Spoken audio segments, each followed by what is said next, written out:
des députés. Le député Morris attend depuis 2 heures très patiemment.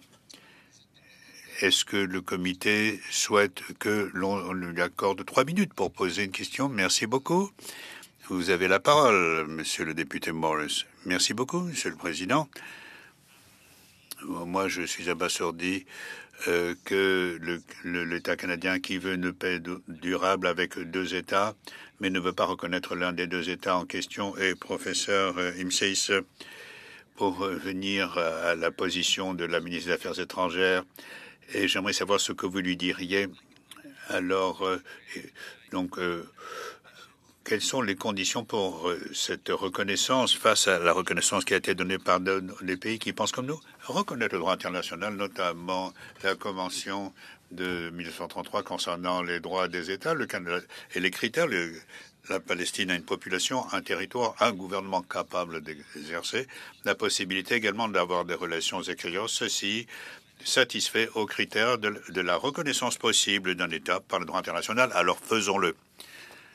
Bien, nous avons également la politique étrangère qui détermine la notion d'État. Le Canada sera prêt à reconnaître l'État palestinien à un moment ou à un stade qui sera le plus propice à une paix durable. Alors, quel sera le moment qui sera le plus propice à une paix durable? C'était hier, déjà, parce que nous savons, d'après les faits qui sont déjà établis, que donc, nous savons qu'il y a une puissance occupante telle que déclarée par la Cour internationale de justice. Donc maintenant, on attend simplement que, si on attend que les Israéliens changent d'avis, eh bien cela il n'y en aura pas. Et donc il faut veiller à ce que la puissance occupante cesse cette occupation. Merci, professeur. J'ai une toute dernière question. Vous avez dit également au comité que le fait de reconnaître le statut d'État de la Palestine est le moins que puisse faire le Canada.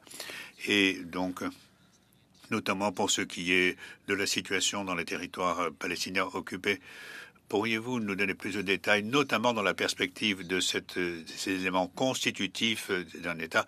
Quoi? Ce qu'il faudrait pour la paix. Il faut que le Canada traite ces parties de façon équitable et égale au terme du droit international. Israël a des droits, y compris le droit à l'intégrité territoriale et l'indépendance politique. Mais Israël, ce n'est pas la Palestine. Israël en Palestine, ce n'est pas Israël. Et le Canada doit être absolument clair là-dessus.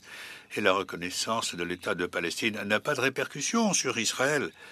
Parce que la Palestine, c'est la Palestine. Si vous reconnaissez les États-Unis, est-ce que cela a des implications pour Taïwan?